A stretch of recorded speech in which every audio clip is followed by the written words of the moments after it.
Classics Programming Chair for Film Committee, which just means I'm in charge of picking like the older films that play in our theater. And today we're going to be talking about Thelma Louise with my two lovely guests right here. I guess I'll introduce myself. I'm Christina Parker Flynn, and I teach film classes in the English department. Hi, I'm Farah Hirsch. I am a second-year PhD student in the English department. Okay, cool. Thank you guys so much for coming in. So I guess the first thing I kind of want to talk about, specifically with this film, is like it is regarded as like a huge landmark in feminist cinema, and just like what you guys would say makes a film feminist. I think it's a very complicated question, an important question, because I know Callie Corey, who wrote the screenplay, has come out and said that it's not a feminist film. For me, I don't think that director or screenplay intentions is the ultimate in what makes a film a feminist film. You know, film criticism, audience reaction, interpretation, feelings, all of that really contributes as well to whether or not we can argue that any film text is feminist. So, as Farah probably knows, I teach a lot of Hitchcock's films, and there are certain films of his that one can interpret as feminist, and no one would say that Alfred Hitchcock was himself a card-carrying feminist. So I don't know. I'll let you all. It's a complicated sort of question, and I think it's really subjective for everybody, spectator. How they see a text defined in that way. I think it does help that there were truly two women leading the film, and it was written by a woman, so I think it already sort of has that feminist aspect to it. And it hadn't been done before, really, especially with like that buddy, road trip sort of movie. So I think that kind of lent itself to at least starting the talk of being a feminist film. Yeah, absolutely. I feel like it's kind of, that label can sometimes be a little bit difficult, but absolutely. I mean, the idea that you have, how many women have actually won an Oscar for, we were just talking about this, for screenplay, especially at that point, and then two lead actresses who were both nominated. Yeah, and they're also like towards the they were older than like usually what it's like their prime Hollywood age. Yeah, that's right. Susan Sarandon was 45. 35 and 45. Yeah. It's true. Yeah, so just for some of those, just questions of exactly of actress and screenplay writer, I feel like this one kind of hits feminism on the, hits the nail on the head in that way. So another thing about it was that this film does kind of like resonate a lot. So I was wondering like what you guys would say about what it is about the film that makes it resonate so much, despite being like nearly 30 years old. Do you think it still resonates as much as it did in the 90s?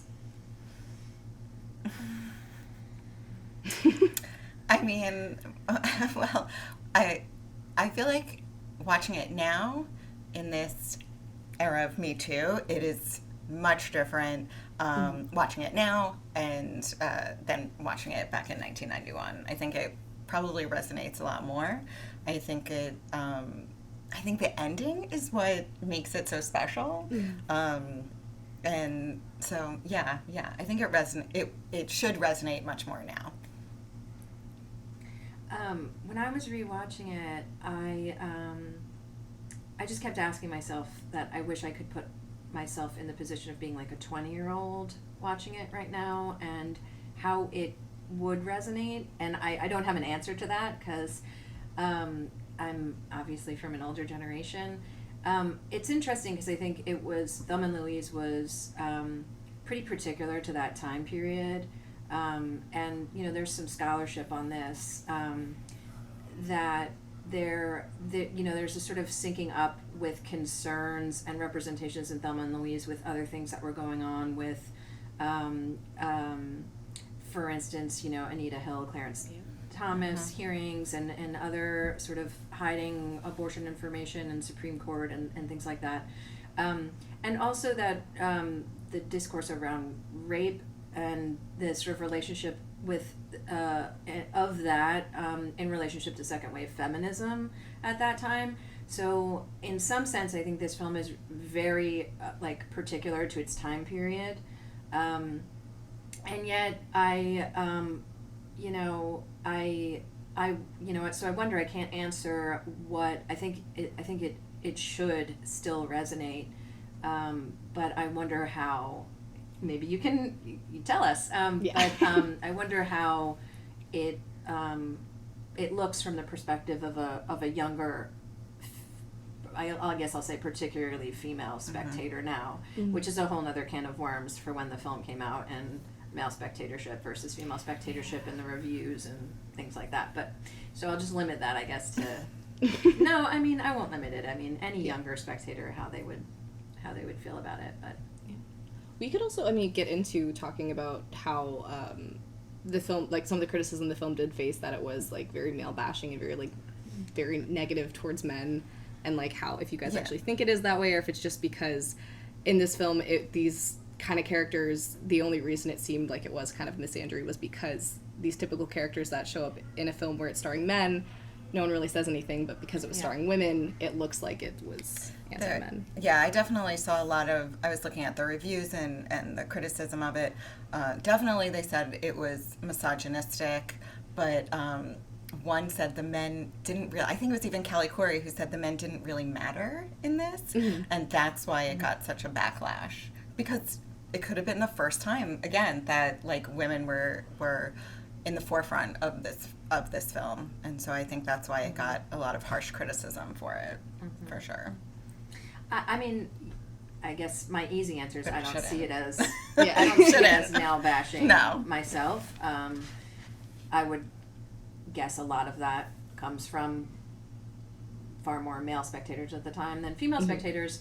But yeah, I mean, I agree. And I don't actually think all of the male characters here are painted in a negative light. Yeah. I mean, no, Harvey Keitel's character is rooting for them. He wants to help them. And Michael Madsen, gives her the money. He tries to, give her love and protection, gives her the money, shows up, tries to offer her marriage. And this, we might get into, because I think it's a question of genre too. And of course, marriage doesn't solve things in this movie, unlike other Hollywood movies. Correct.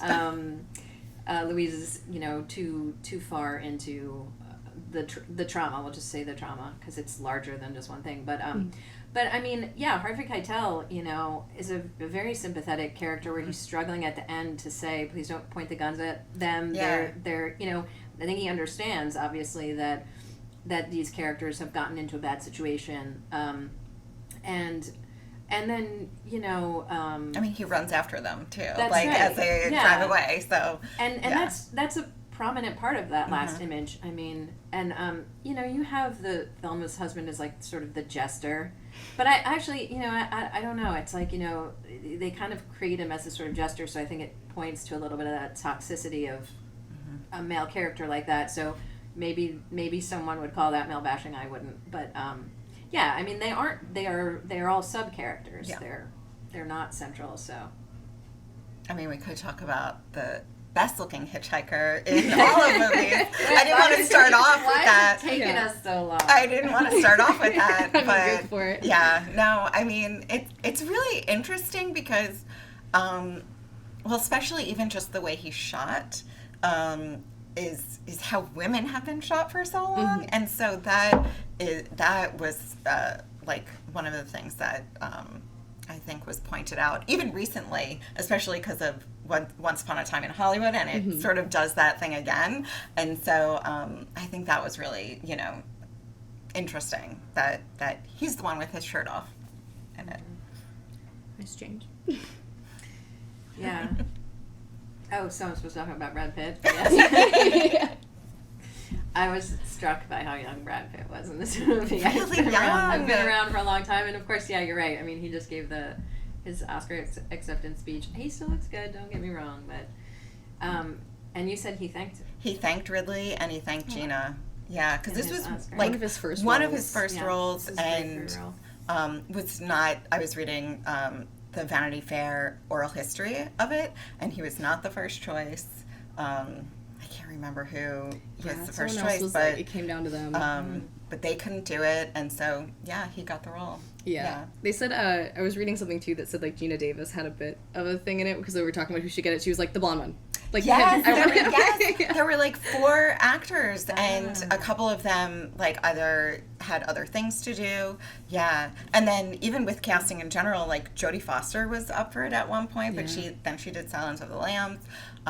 Michelle Pfeiffer, Meryl Streep, and Goldie Hawn, like all of those I read that that were either up for it or they wanted them, and clearly the right choices were made. Oh, so that's why he thanked Gina Davis. Now I understand. Yeah. Yeah, there was another part too where it was talking about how she used a stunt double for some of her scenes, but like when it came down to like the romantic scenes, she was like, "No, I'm good. I got it." Yeah. It was like, all right. That holds up. So another criticism, I was doing a lot of research for this too because I haven't actually seen the film yet. I do know that it's like a... Oh, good. Yeah, You haven't watched it yet? I have not seen the film yet, full confession. It is one that I've been meaning to. I know like that I know the plot. Like a lot of the times with programming these films, I have to like read through to make sure there's nothing like too You are terrible. going to watch it on Wednesday, right? Yes, Okay, I will good. be watching you it. need to watch it in a group. Yes. Oh yeah, definitely. You need to watch it in the theater. I'll try to guilt people into my Informed Film Committee, be like, hey, you voted it in, you have to come see it with me now. But in reading some of like the articles that talk about it, there was a point made that someone talked about how like it kind of made 1992 like the year of the woman, and since then very like women-centric films have kind of like tapered off, how it hasn't been like as prevalent as it was in the early 90s. And I was looking into it a bit more, and it seems like their stance was that while there are a lot of films that still do star women, it's not to the like three-dimensionality that Thelma Louise had.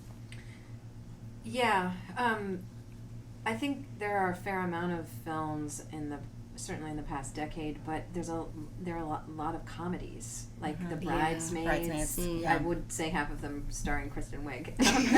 Yeah. But you know, important films that have sort of larger female casts, or what was that one called? Girls Trip, or that right. one that existed. So there are a lot of those, like kind of ensemble female cast films. But I do find that a lot of them are comedies nowadays, and we really don't have. I don't know. I'm trying to think of if we've had any that are largely starring either a pair or a ensemble cast of women. That's either like a melodrama or a thriller, or. I mean, other than this year with Little Women. Yeah, that's true. But not modern, I guess. Yeah. And that's still kind of like a period. Still film. a period film. Yeah. Also, Greta Gerwig, Lady Bird. But then you're like starting to get into the women directors, and that's why there's maybe a lot less like women led. I keep thinking of like Sandra Bullock and Miss Congeniality, but still comedies again. I don't know if there's any. It's like you can couch those things in comedy in and ways it's that okay. are more palatable in the past decade. I think I don't know, but there just does seem to be a much larger influx of female-driven and leading comedies, and not as much of the other choices. But you're exactly right. Greta Gerwig's films are a good example. Yeah. But again, it's sort of like female authorship. Where are the male-directed? Yeah, and she also kind of falls under, unfortunately, kind of more like slightly towards like I could say independent films, where she's not. She doesn't have like the big distribution that some of the bigger like male-led films. Yeah, and I'm even trying to think like Black Swan was also, but then directed by Darren Aronofsky and also independent. I'm not sure if there's mainstream drama. I'd have to research. Yeah. I think it ties between it's either like it seems like a comedy or it's like a big action film, where it's like it traditionally a male role, but they kind of reworked it just a bit so women can kind of be shoehorned in. Well, and even with comedy, the Ghostbusters they redid with all the women, or the action ones, like Lara Croft was. Yeah, Ocean's 8, I think.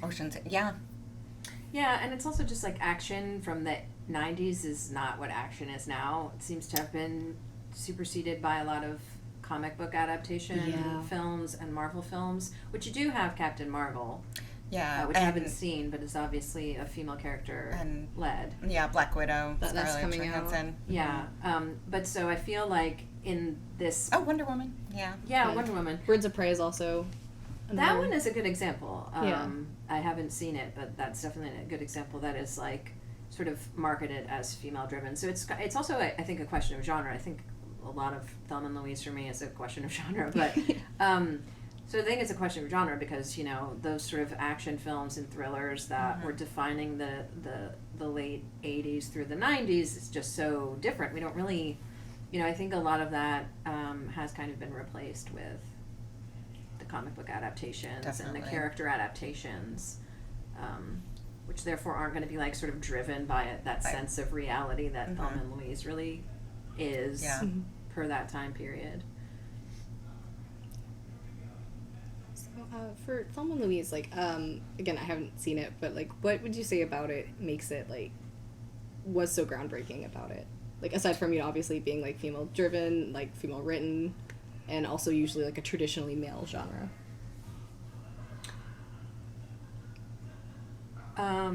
For me, it's that it uses, and I don't know if you'd give this more to, probably equally to Callie Corey and Ridley Scott, and then, you know, expand that universe. But I think for me, it's that it transcends and uses the texture of so many genres. Honestly, I think that it'd be an interesting experiment to ask ourselves what genres it excludes, like what genres it doesn't use, because and some of these Farrah might be more adept at talking about, and some of them maybe I would, but it's a road buddy movie, right? Very prominent in the 70s, usually with male characters. It's a Western. It's a Western. It's a little bit of a Western, because I was looking at it, and I'm Absolutely. like, it takes place American Southwest. There are definite images of landscapes. Monument Valley, which was totally, like John Ford, all of his movies, almost all of them were shot there. They're outlaws. They're being chased by a sheriff, you know. So, I was rewatching it again. I'm like, I think this is a Western. A little bit, for sure. Yeah. Yeah, exactly. Road Buddy movie, Western. Possibly melodrama if you go back to the 40s. A melodrama considered a woman's film. A women's picture. A woman's picture. There are definite, even with reading like some of the reviews or the critics, they said women's picture quite a few times. Yes. Yeah. Yeah, so it's kind of like an interesting adaptation of that concept. It's absolutely a rape revenge film in a lot of ways, which was prominent in the 70s with things like Ferrara's Ms. 45, or I Spit on Your Grave, the original one, not the remake. And, you know, which I had to study in grad school as a genre. I had to, pornography and rape revenge, they are genres. That has changed. And genre has changed a lot from... but it absolutely can qualify in that way. I don't know if you want to talk about this, Farrah, but the screwball comedy that we just saw. We've read academics consider that there are aspects of the screwball comedy. Yeah, I mean there are parts, which is it. It's really that's really interesting, especially because screwball comedies in the late 30s, early 40s were men and women, and their dialogue was very quick, but they had equal screen time. The men and the women. Almost like equal dialogue, equal billing, and so that I can definitely see. And there are some moments in there which I completely forgot that are very comedic and very funny, which I had completely forgotten about, like watching it way back when. So watching it again, I was like, oh, like I laughed out loud at certain parts, and so comedy, drama, of course, and absolutely action, which again and is action, defined in different ways, but. That was also a period where there were a lot of kind of muscled women, and whatever their muscle was. But you have anyone from Linda Hamilton and Terminator. You have who won the Oscar for Best Actress over Susan Sarandon and Gina Davis, but Jodie Foster in Silence of the Lamb, a different type of muscle, right? Not necessarily physical, but and even right before then was she for The Accused, she got it, and that's a rape revenge, and that's a rape revenge for sure. That's just a few years before this. And Ridley Scott directed Alien. That was 79, but still it was you know, she was like the first like action hero, woman action hero. So, yeah, I mean, it's around that time. I'm trying to think of others. I mean, it doesn't really qualify as like a musical or science fiction. Yeah. And we'd probly rule those out. I think we can rule those out. Ourselves pretty thin. We can. I'm just gonna say, since Alien came up, you're like, nope, sci-fi. But I mean, for me, I think that's why it's such an interesting, like, rich film, because it is not confined by genre or convention. That's also why it's so pertinent, hopefully today, and also why I think it was it sent such a strong message, because it really because what's going on is, you know, the women in the film are battling against a patriarchal society that's going to condemn them for something, and this question of oppression and all of that. And so then also it's interesting that it's in a film that kind of really expands past a particular form, like a particular, you know, a particular set of genre conventions, but it uses a lot of genre conventions. So I think it's really it's such a well done film in that regard. And I think the ending really shocks people, and spoiler alert. Sorry. We just won't talk about what happens at the end. But dance around it. Yeah, the ending shocks people so much that I think it throws off everybody with trying to put it in one genre as well. Yeah. I was thinking about the ending just in terms of just over quite a few years now here teaching film classes, and what is satisfying to the groups of students and what is unsatisfying, what kind of closure we want in the end of films, what kind of ambiguity we're willing to entertain, and in what types of films, because I think sometimes the genre of said film. So because this one kind of resists a lot of genre, that also kind of opens up the question about how it's going to end. I don't know. I haven't looked at a lot of the, haven't looked at the sort of whole lengthy history of the criticism, but I feel like the ending was largely satisfying of this film. Maybe partially shocking, but partially controversial. Yeah, it was very divisive. Some people really loved the ending, and other people were super unhappy with it. And watching it again, I was like, well, yeah, it's their decision, but then I'm like, is it really their decision? Yeah. Like, you know, it was really, I really struggled with it, because they were just being like beaten down so much that was their only choice, but they didn't make that choice in a way, even though they did. And so it was, I'm struggling with it. I'm going back and forth, because yes, you're like, yes, they did it, and then you're like, wait a minute, now they can't, you know, so. Not to spoil. Have you read about the ending? Oh yeah, I think yeah, the ending is one of those. It's weird because I think that's probably the most like iconic imagery from the film is the ending, which is supposed to be this huge shock. But like I've seen it at least parodied a lot. And so I'm definitely very familiar with it. And you know, it struck me this time around. It's actually an image. Like they pause on it so quickly as a still shot that sort of replicates the photo of them sort of happy vacationing road trip. They have this like Polaroid that kind of floats out of the car, and I was kind of taken aback a little bit, because I guess I just didn't realize, or I didn't remember how abruptly they freeze them into a freeze frame at the end, and it kind of almost becomes like fantastical. It becomes a little bit artificial, but yeah, I mean, their only choice to have any sense of freedom is to drive off a cliff. I mean, that's I think the way that the film is wanting us to read it. I know. I mean, there's all sorts of ways to read films, but it seems the most prominent choice. It was really, I mean, I know you haven't seen it, but there's this really wonderful shot that that they have of them just driving and all of the dust, and then all of the cop cars chasing. And that was like such an image too, that there was no way out. Yeah, overwhelming. Yeah. Yeah.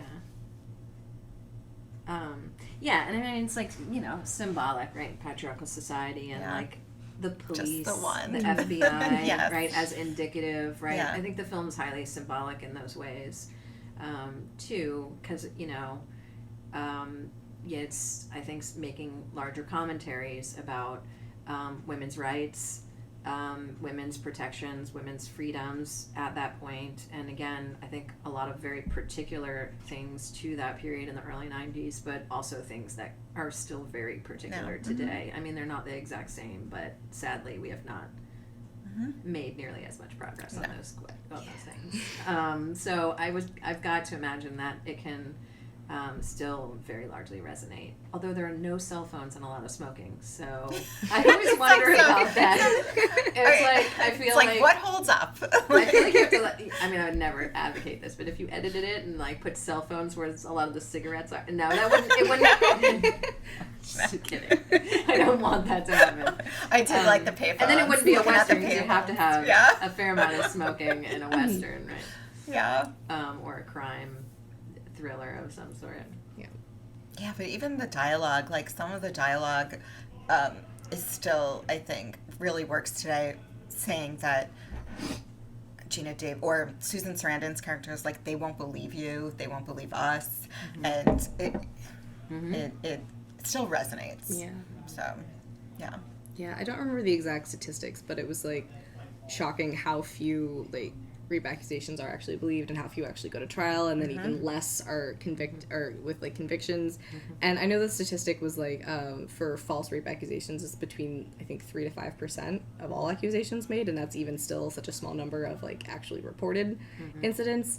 So I think for one of my classes, my teacher was like talking about it. She was like a former prosecutor and she did a lot of like sex offending cases, and she talked about how like sexual assault is seems to be one of the only crimes that you actually have to prove that the crime happened, along with that this was the person that did it.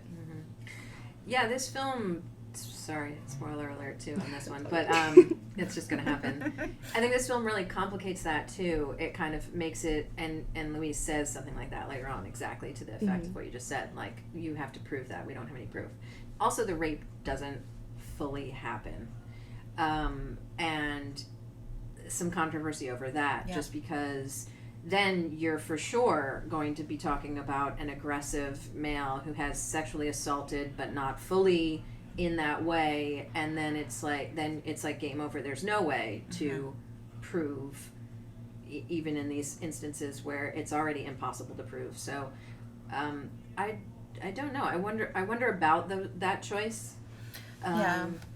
You know, because it really does fall into the genre of rape revenge, but in some sense, you know, not to discount it, but the you know, it is still characterized largely as an attempted rape. It depends on what you're reading. But I think also when you have, it's not Thelma's character who shoots him. It's Louise's character who had been raped, and so I think that changes it as well.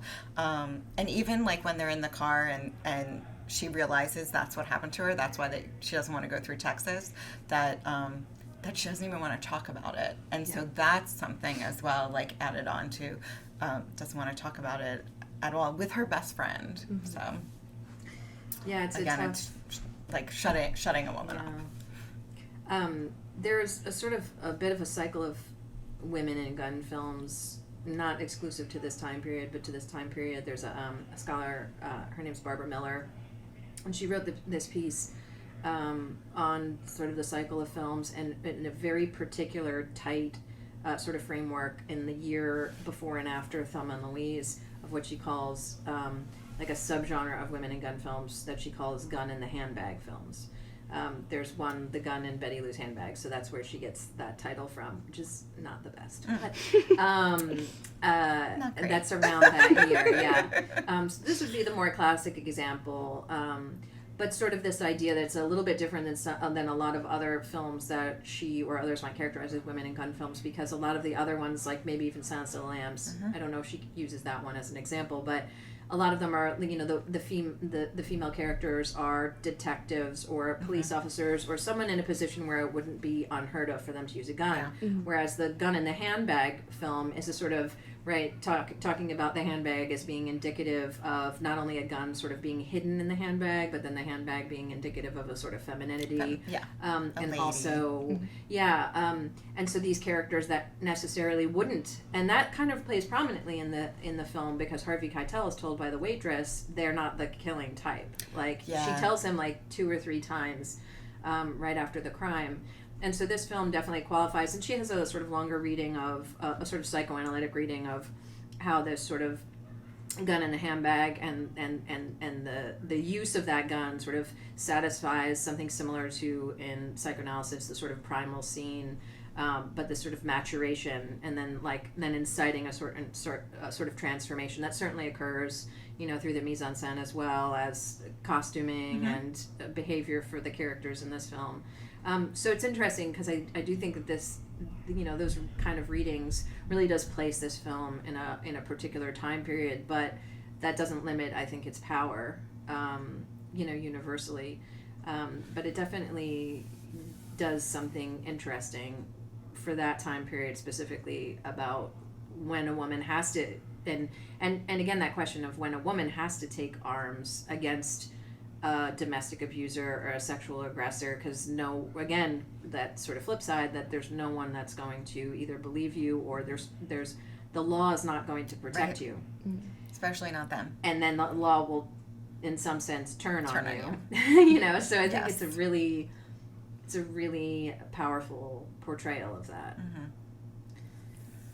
I also found it really, as I was watching it again, I found it really interesting, their quote-unquote careers, because she was a housewife, Thelma was a housewife, and Louise was a waitress, and so they're both in that domestic sphere of serving people, and I was like, okay, this is getting better and better. So that, I thought, was something to point out as well. Yeah, absolutely. Think of other things we could kind of cover. Just, I guess, if you would recommend, like if you were trying to convince someone to see the film, like, what points would you hit on? Like, why do you think more people should come out and see the film? Young Brad Pitt. Just get him in the door. Get him in the door, and then they can enjoy the rest. A lot of screen time, but it's about ladies and gentlemen, excluding. That's good. Get him in the door. Number 2. Yeah.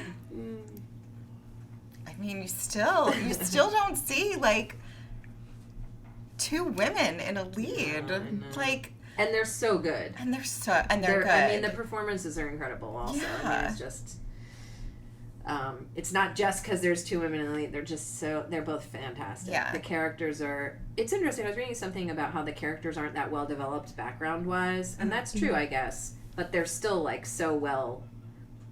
They're so well acted and developed within the actual diegesis of the film. They're just really great. Yeah. Also, that truck scene that we were talking about, like, them blowing up the truck. Well, isn't that the scene that, like, back, when it came out, like, a lot of people were, like, cheering? I don't, were they? Supposedly. Supposedly that was, like, that was the scene that, how the mythology of when a film comes out and first screens and someone's vomiting or cheering or running out of the theater, but I could see that. So I can't say I wasn't there, but that's what I've read in a few places. That moment, I feel that way myself, even in rewatching it. Yeah, it's like the best scene. Well, hopefully our audience is usually pretty interactive, so hopefully we might actually get a replication of people cheering. It'd be pretty cool. That would be cool. Yeah. That would be awesome. I had one student clap at Singing in the Rain recently, and I was really interesting. That's awesome. I think it was at the end, but nonetheless, it was very, very cool. That's great. Well worth it to clap for that one. Yeah, it's well done. So I have faith that there'll be some cheering for the I think so. The truck scene. It's definitely. And even at the end, for sure. I don't know. They might be stunned. Yeah. Or not. I don't know. We'll see. I kind of want to see the reaction. I know. We were showing it twice on Wednesday. I might have to go. Yeah. Yep. 7 p.m. 10:15 on March 4th. Okay. maybe. Get a group of your lady friends. Yeah. And go watch Thelma and Louise. I know, That's the way right? to do it. Instead of like going to some rom-com, that people should go to this movie for sure. It's true. I mean, Oh, also rom-coms are terrible nowadays. Oh, yeah. Side note, Yeah. but or they don't exist. But this Yeah. is well worth it to Yeah. see with I like think a group. yeah, I feel like my current older lady friend group, if they ever go to a movie, it's something on RBG. So I think we have substituted Thelma and Louise for, which, you know, I love RBG. That's but- amazing. right? I mean, Yeah. there's just a lot of Oh films my God. about RBG. RBG, yes. That's what I'm Women into. who rock. Yeah. Which, Thelma and Louise, a little bit more exciting. Yeah. No Yeah. offense to RBG, but... Yeah.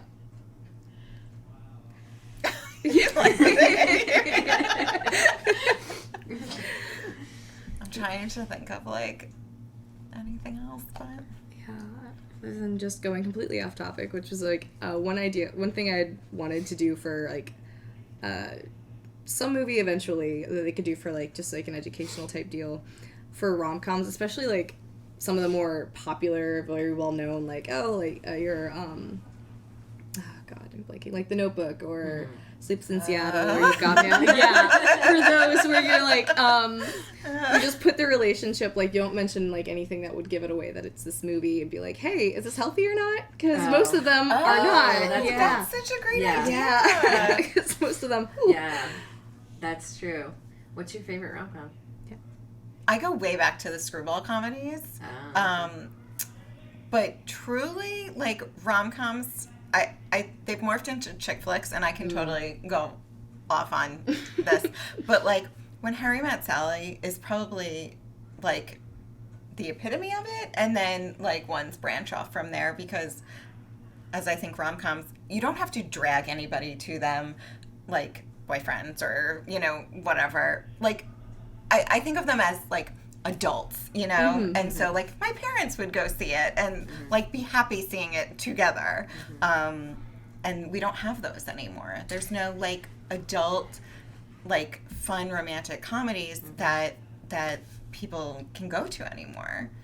And chick flicks are much younger. And even though They aim at a singularly somewhat gendered audience. And as long as, and it's great that they're led by women, but they don't tend to be as smart as I think the romantic comedy, where it is truly like a man and woman above the title, or, you know. So That's true. But you'll see it in independent films more, like The Big Sick. You know, like slowly they're coming back. But I mean, we're surrounded by comic books, so that's gonna take it's gonna take a long time. Yeah. I will say, I mean, despite initial reaction, I feel like Thelma and Louise I feel like it might satisfy any spectator. Yes, because it has nowadays. both. I rewatched with my husband James, and he's he's fairly progressive, but you know, big fan of Brad Pitt as well. Yeah. Big fan of Going the back to movie. those apps. Also a big fan of Gina Davis, which I learned. Yeah. Okay. Oh, is he really? Sorry. No, I'm just kidding. Yes, he is, but yeah. But I mean, I think this will be a really sad. I mean, especially I'd like to say for, you know, the younger male spectator, I feel like there's going to be something pretty satisfying about this film for them too. I would hope so. Yeah, I would hope so too. We've been talking about women so much, we don't want to limit Yeah. the audience. I think I think they'll be into it too. I think they'll be cheering louder. Yeah. Yes. That's what I hope, yeah. For sure. Yeah, it's gonna be fun. It's a great choice. I think. You can wrap it up. Yeah. Yeah, I was gonna say, If you have nothing else to say. yeah, I mean, I don't think I have anything else I want to add, unless you have anything you think people need to know or hear about Thelma and Louise. No, just go see it. Yeah. Yeah. Just watch it. It's well worth Listen it. to us talking. Yeah. That's my advice. So come out and watch Thelma and Louise. It'll be on Wednesday, March 4th at 7 and 10:15 p.m. in our main theater. So thank you so much for tuning in. This has been The Sleeze.